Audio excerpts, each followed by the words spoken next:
I'm Dr. Emily Block, and today we're going to talk about theories of motivation. It's important to make a distinction between intrinsic and extrinsic motivation. Extrinsic motivation is externally generated. We're moved by the outside outcomes that come with getting a task done. This can be pay, and in organizations, it often is. But it can also be prizes or praise or recognition. Anything that can be given to you by outsiders. So when you're going for a run to burn calories, washing the dishes to make your partner happy, eating veggies because it's healthy, or going for drinks with colleagues because networking can help your career, you're really responding to extrinsic motivators. Intrinsic motivation comes from the inside. It's motivation that comes from the interest and enjoyment of the task itself.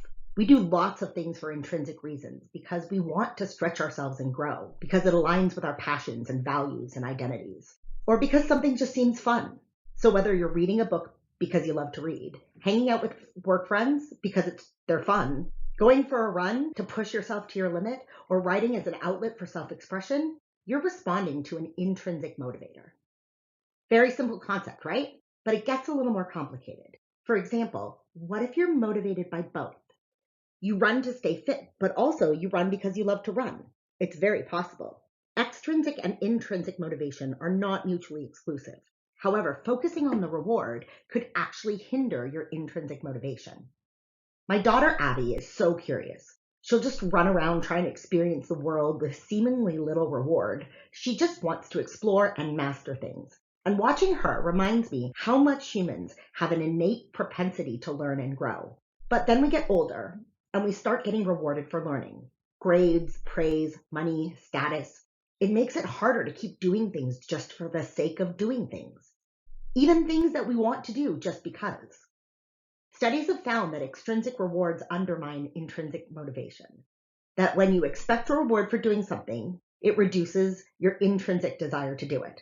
I experience this every time I go to the gym and forget to wear my Apple Watch. Does this run that I wanted to do anyway really count if I don't get credit for it? And over time, my love for running may actually decrease because of the extrinsic motivation of measuring it. So the challenge with intrinsic and extrinsic motivation is to actually avoid extrinsically motivating behavior that can be motivated intrinsically.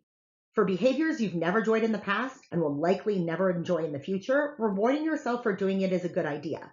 But if you're intrinsically motivated to perform a task, incorporating rewards or punishments will actually help diminish your long-term motivation. Great rules to live by for yourself, but what if you're trying to motivate others? It's pretty hard to know how an other person feels about an activity and whether it should be extrinsically rewarded or left alone. Thankfully, Herzberg took these ideas and makes them more generalizable to other people. His premise is certain things in the workplace lead to employee satisfaction, motivators, and other things lead to employees being dissatisfied, and he calls them hygiene factors. Hygiene factors tend to be around extrinsic working conditions, policies, money, job security, micromanagement, or interference with your personal life. Motivators are more challenge, responsibility, growth, achievement, recognition. Not fully intrinsic factors, but definitely have a more intrinsic element than the dissatisfiers. Also, remember that this was made in the 1950s when work was intrinsically less innovative and more structured. His argument is that you can't improve motivation by removing the hygiene factors. You can only reduce demotivation. Take this example. I used to work at a bar in Chicago that was really busy late at night. Drunk people packed shoulder to shoulder, dancing without a real dance floor. When I was waitressing those nights, I would have to navigate around people with a full tray of drinks, sometimes carrying them over my head. You can imagine how hot it could get in there. Now here's the problem. Our uniforms were light gray t-shirts, which meant that either you had to wear something under them and be even hotter, or end up showing sweat stains under your arms while serving people. We all hated those stupid shirts. Getting rid of them wouldn't have transformed our motivation, but it sure would have eliminated some of the dissatisfaction. Notice how Herzberg includes salary as a hygiene factor and not a motivator. This is because salary is something that you've already have. It's in the past. At best, it's neutral. You're getting what you were promised, and you think that's fair. It's not a dissatisfier. He argues that first you have to address all of the dissatisfiers and remove them, and then you can focus on the things that really encourage motivation. One theory of motivation that you're probably already a little familiar with is Maslow's hierarchy of needs.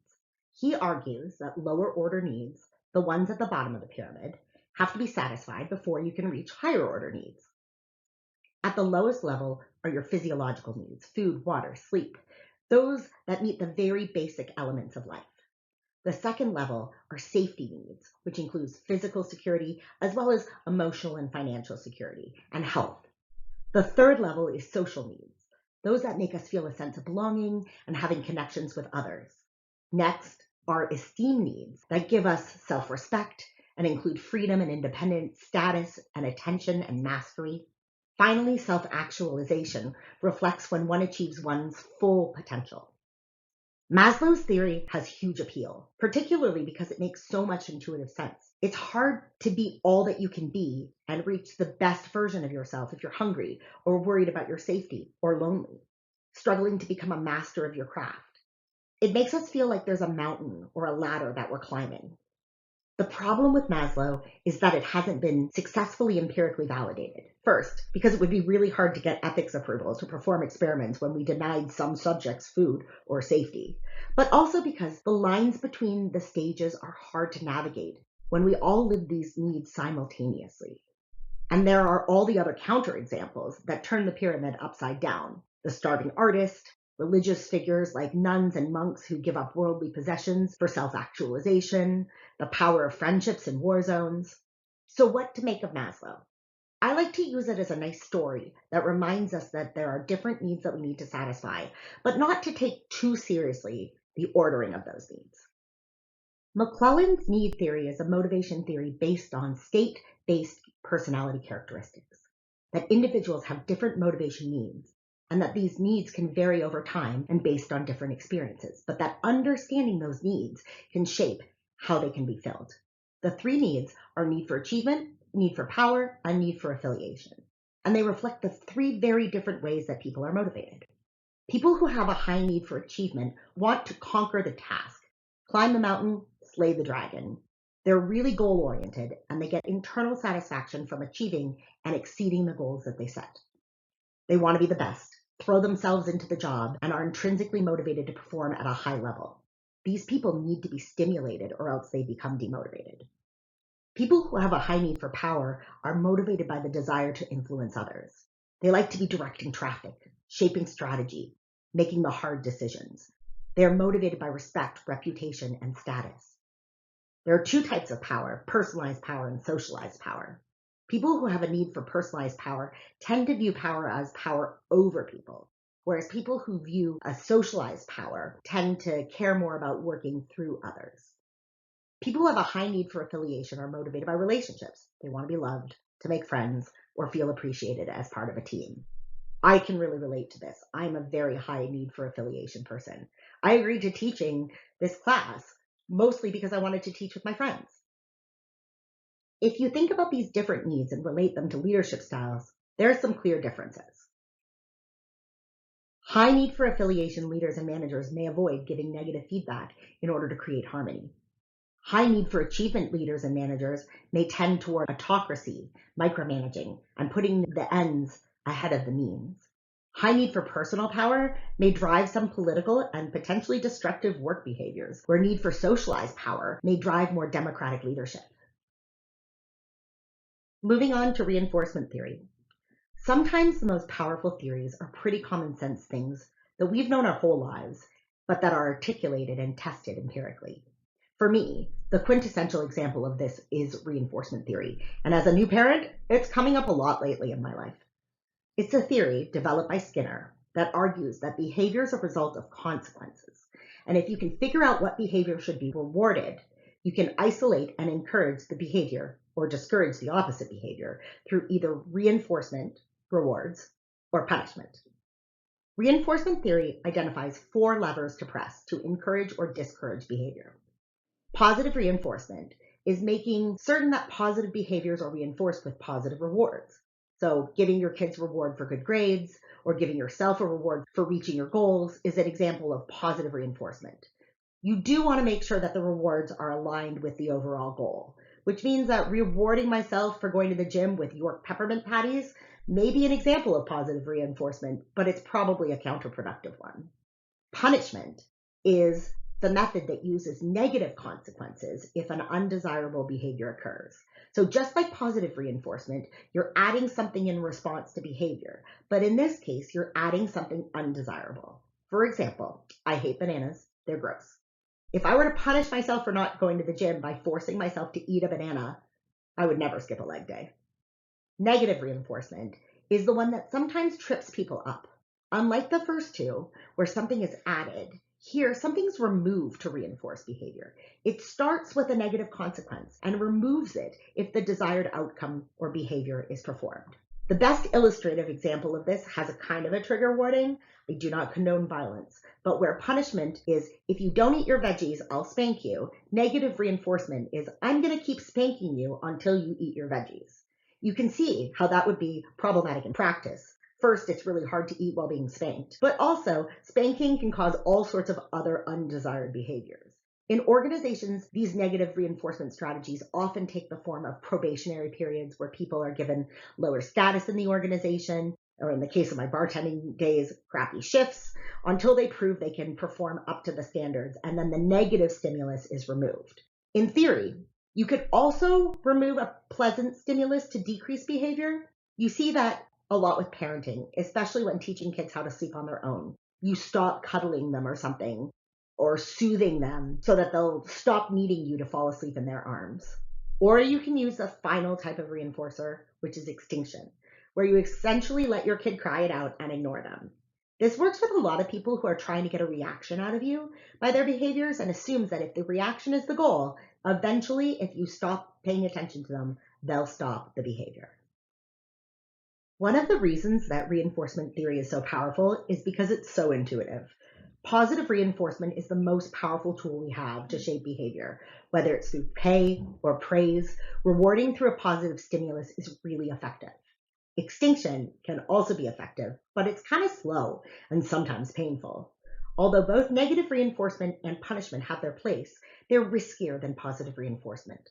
They can cause resentment, loss of self-respect, or the desire to retaliate. If you're going to use it, do it sparingly, impersonally, and privately. Next, we move on to my favorite theory. This is the theory that made me want to be a management professor. As usual, I have a story. Picture it. 1995, South Bend, Indiana. Having decided pre-med was not for me, I found myself an apathetic and uninspired finance major sitting in the back of a required management class, trying to figure out how the heck this applied to my life. I had come to Notre Dame from Toronto, and that was a big shift. I grew up with parents who were the first in their family to go to university, and education to them was about knowledge, not really about achievement. Our dinner conversations were always intellectual and thought-provoking, and that's what I imagined university to be. But when I got there, it just seemed like an extension of high school, regurgitating equations and facts instead of thinking deep thoughts. I was waiting to be inspired. But 3 semesters in, inspiration hadn't shown up yet. But I was lucky. I had Matt Bloom as my professor. He was in his first year teaching at ND, and he went on to be one of the most popular professors in the college. When he started talking about expectancy theory, everything became clear to me. Not only why theory was important, but how it could help me understand my own lack of motivation. Expectancy theory posits that motivation requires a chain of events, not a single event, and that if any link in the chain is broken, motivation will also be broken. The first link in the chain is the expectancy link, and it reflects the belief that effort will lead to performance. If my expectancy link is intact, I believe that if I work hard enough, then I'll be able to perform the task. So for example, at 5'1" and 44 years old, my dream of playing in the WNBA, no matter how hard I work, is pretty unlikely. Therefore, I probably won't be too motivated to shoot free throws in my free time. The second link is instrumentality. It reflects the likelihood that my performance will be rewarded. If I think that I won't get rewarded, even if I perform well, the link will be broken and I will lose motivation.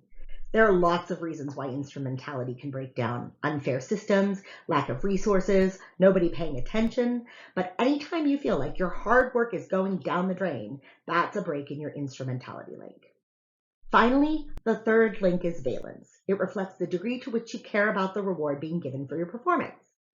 For example, now that you know that I hate bananas, asking me for a favor in return for some yummy bananas would not create a strong valence link for me.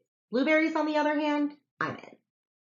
So back to my quarter-life crisis in university. It wasn't that I didn't believe that I wasn't smart enough to perform my expectancy. I got in. I could do it. It also wasn't that I didn't believe that I would be rewarded, instrumentality. I believed the tests were fair. It was that I didn't really care about the grades. I was looking for something different. And the break in valence really explained why I wasn't motivated or excited about school. Long story short, I became a management major, got a PhD, and now get to ask and answer questions that I find interesting for a living, while hopefully inspiring one or two others to love theory. It turns out that expectancy theory is also really effective in directing leadership behavior. House's path goal theory of leadership suggests that the leader's job is to clear pathways for employees to reach their goals by increasing expectancy, instrumentality, and valence.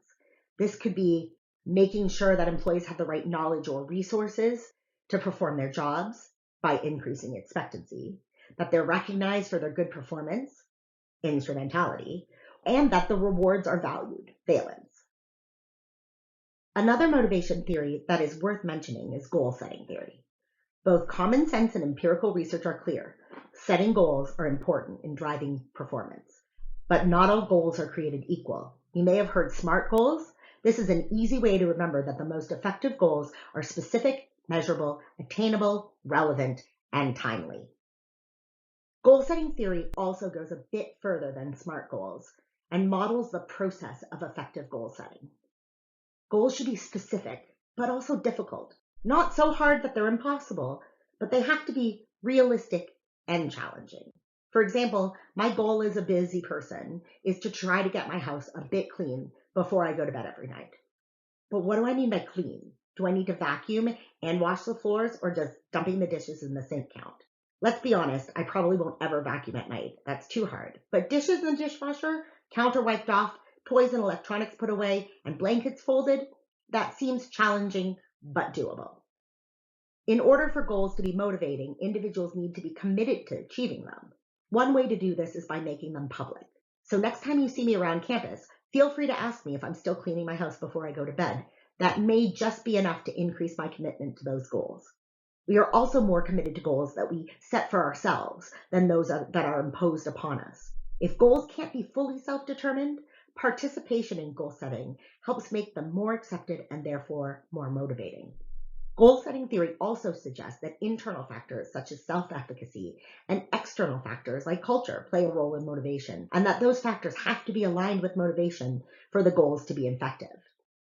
Finally, it's important that you know that you're making progress toward the goals. That's why feedback is really important to keeping up motivation.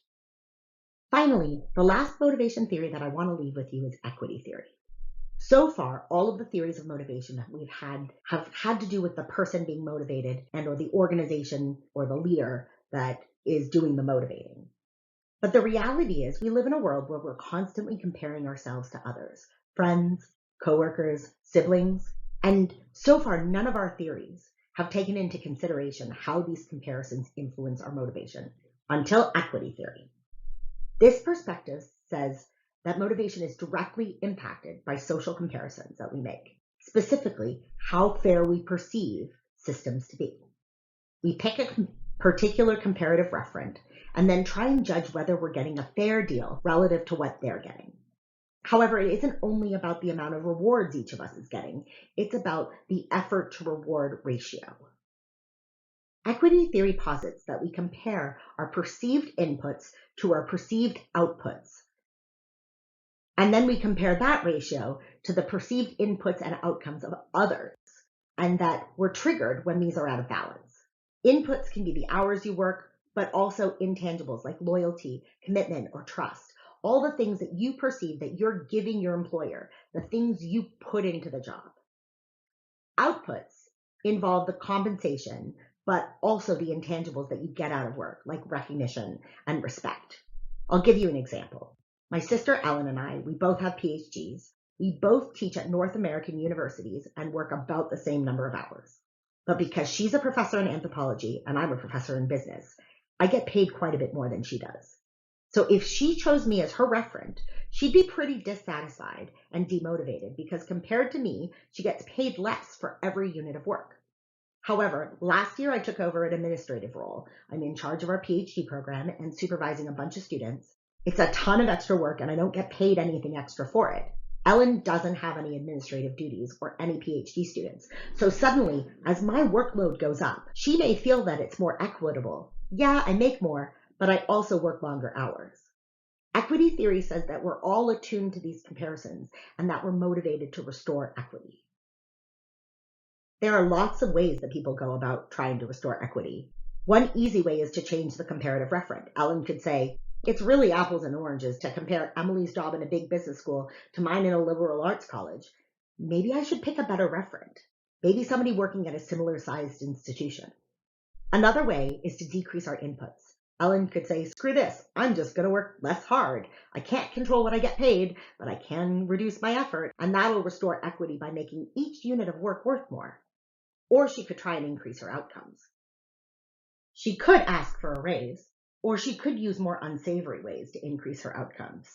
Some theorists argue that most theft at work can be linked to feelings of inequity. Can you think of a time where you felt really motivated or demotivated? How do some of these theories apply to your example? See you next time.